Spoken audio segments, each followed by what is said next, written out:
Something heavy hangs over our nation tonight.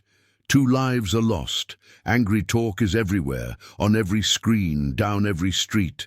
Some wish to blame, others seek to defend. The truth feels hard to pin down.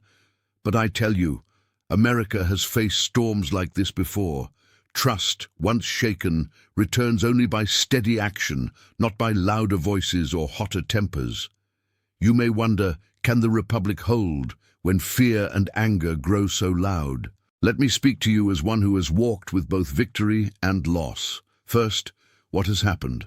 In Minneapolis, during an immigration enforcement operation, 2 protesters, Alex Pretty and Renee Good, were killed. What started as loud words and strong feeling ended with tragedy. Some blame the head of Homeland Security, Secretary Noem. Some think she must resign or be removed. Others, including the president, defend her. Leaders in the House and Senate argue over facts, over blame, over what should be done now. Some voices call for impeachment, others say it is too soon. Meanwhile, much is unclear. Did officers act within their orders? Who held command? Were the victims armed or not? Footage and reports are not yet shared. A divided Congress has begun many investigations, but complete facts are not yet plain. Picture a quiet morning outside a courthouse in Minneapolis. Reporters gather. Family members stand together, arms linked. Flags droop in the cold wind. Everyone is waiting for answers, for some sign of justice. Inside, lawmakers debate. Each one holds a different picture in mind, of duty, of loss, of order, of freedom. Out in the city, streets remember the marches. Graffiti speaks the names of the lost. In kitchens and living rooms, mothers and fathers hold their children close and ask, "Is this who we are now?" Not all news is black and white. Rumors crowd out facts. Pain and blame look for targets. But when sorrow and anger rise, our republic gives us a path, not of vengeance or fear, but of law. What is that path? It is slow, steady, demanding. It calls for all in office to act only within the rules laid down by our Constitution. No man or woman, however trusted, is above these rules. The law is not just a shield, it is a guide. Every officer swears an oath, not to a person, but to the laws and principles of the Republic. Imagine a worker in a factory, pausing at lunch to watch the news on a small phone. Their co-workers speak softly about what happened, each with a different idea of who is to blame. Some worry about protests growing wild, some worry about losing faith in the police, but most of all, there is a quiet wish that someone, somewhere, will tell the truth, and that justice will be done. At times like this, it is tempting to demand quick answers, to point the finger before all the facts are known. But a republic asks something weightier of her people. She asks for a pause, for patience, for the hard labor of honest investigation. Now, strong voices in Congress demand that Secretary Noem step down. Others urge impeachment, or at least a full inquiry. There is pressure from all sides, a kind that burns hot and fast. But impeachment, remember, is a tool to be handled with great care. It is a grave power, meant for serious wrong, not for party score settling, nor to soothe public pain.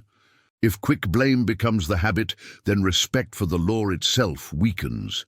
Picture Congress late at night, a vast hall still half lit, stacks of papers on every desk. Some lawmakers, tired and worried, walk the aisles in 2s and 3s. Some argue quietly. Others bow their heads, thinking of how their choice, yes or no, will echo far beyond today. The House and Senate each plan hearings. Each promises to look at who gave the orders, and if those orders were just. Bodycam footage is still under wraps. Reports are not yet made public. Some doubt whether the truth will ever fully reach the people. But this, too, is test of the Republic. In a nation divided, how do we keep hold of both justice and peace? Let us remember, our government was born to keep power in check, even and especially in times of crisis. Think now of a city park at dawn, empty but for a single caretaker, picking up the signs of last night's rally. Banners are crumpled on the ground. Candles burned to stubs mark where people stood together in hope or grief or anger. In the hush, you feel how much is at stake, how much is fragile. No president, no secretary, no officer in the field is above the law, but no one should be condemned by rumor either. This means we must call for the facts, all of them, not only those which suit us. The people lost, Alex Pretty, Renee Good, deserve the truth. So do those who served that day, and so does the one who gave the orders. You may feel hopeless, like things are spinning out of control. But know this, the Republic has endured far worse. History has seen such tests before. Our founders, our soldiers, our families, all have faced moments where the nation's future seemed in doubt. What held them together? It was steady hearts. It was leaders who remembered their oaths. It was citizens who, even in grief, called for truth, never for revenge. Picture a small-town diner where folks sit over coffee reading headlines. Some shake their heads, some pray quietly for the families of the lost. All wonder, will our leaders choose what's right or just what's easy? Now, as hearings begin and tempers flare, remember that the Republic is not made up only of leaders. She lives in the choices of plain people. She is built each day by the way neighbors talk, by how children are taught what courage and fairness mean. Think of a school classroom. The teacher walks in, her students look up full of questions. On the board is written, "What makes a good country?" The lesson is not about winners or losers, not about name-calling. It is about how we treat one another, about waiting for facts, about admitting when we are wrong, about standing up sometimes alone for what is right. When leaders forget this, when citizens leap only to blame, our national house cracks. But when we hold to law, to patience, to humble search for truth, the bonds grow stronger, even after loss. Picture the steps of Congress in the evening glow. Tourists stop to stare. A lone guard stands watch, head high but thoughtful, as the city buzzes on. He knows what happens inside those halls matters to every street, every home. So what now must we do?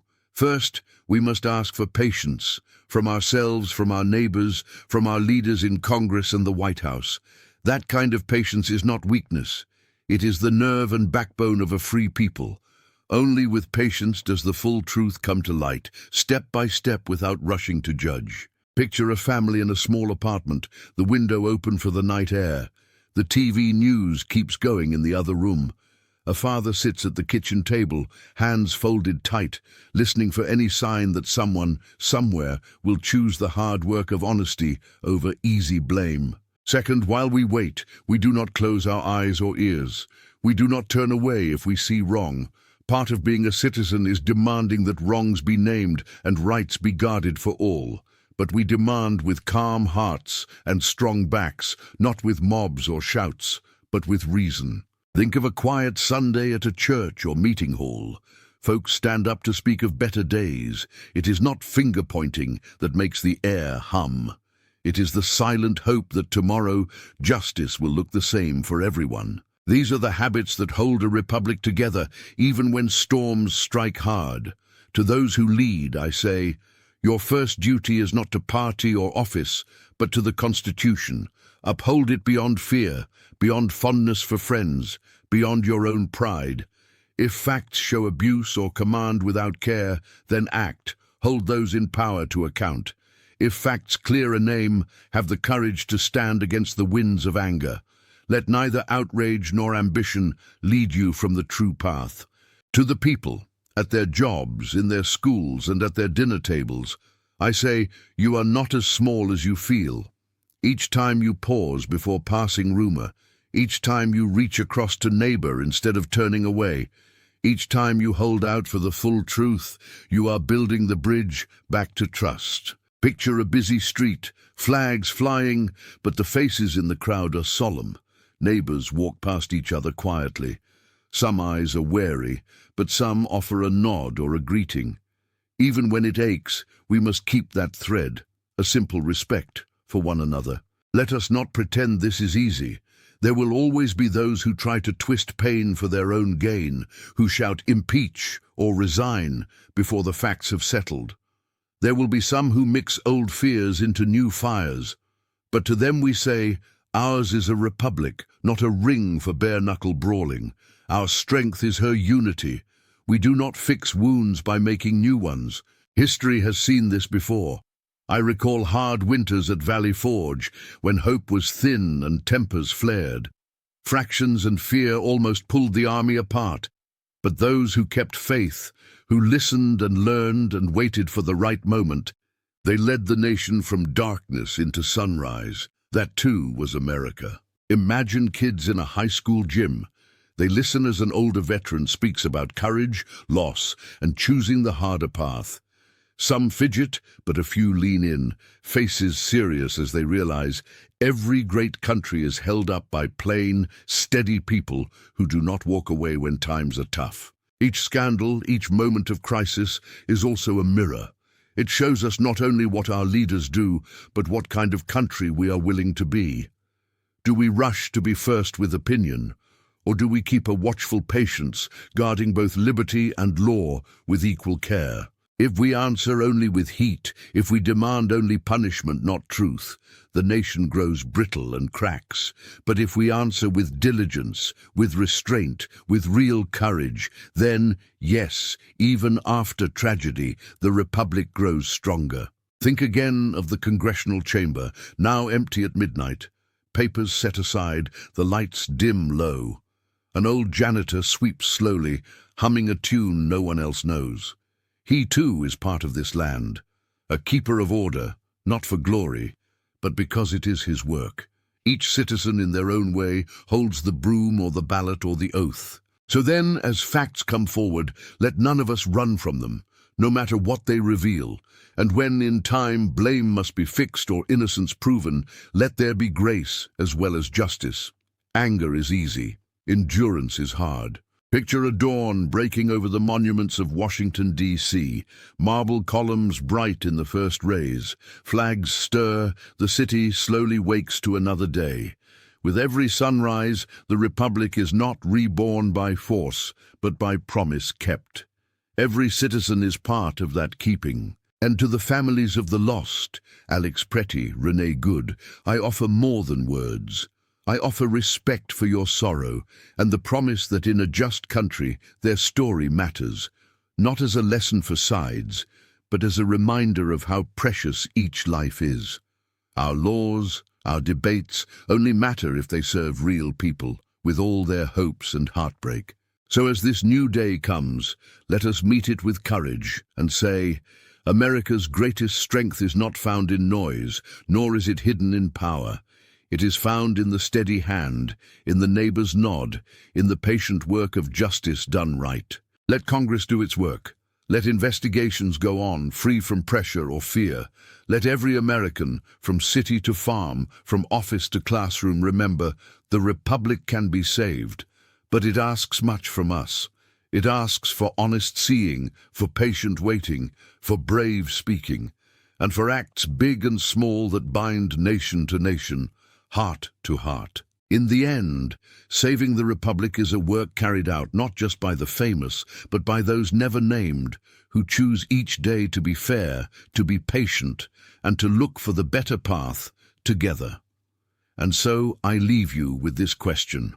When all is uncertain and the country aches for answers, what kind of citizen will you choose to be?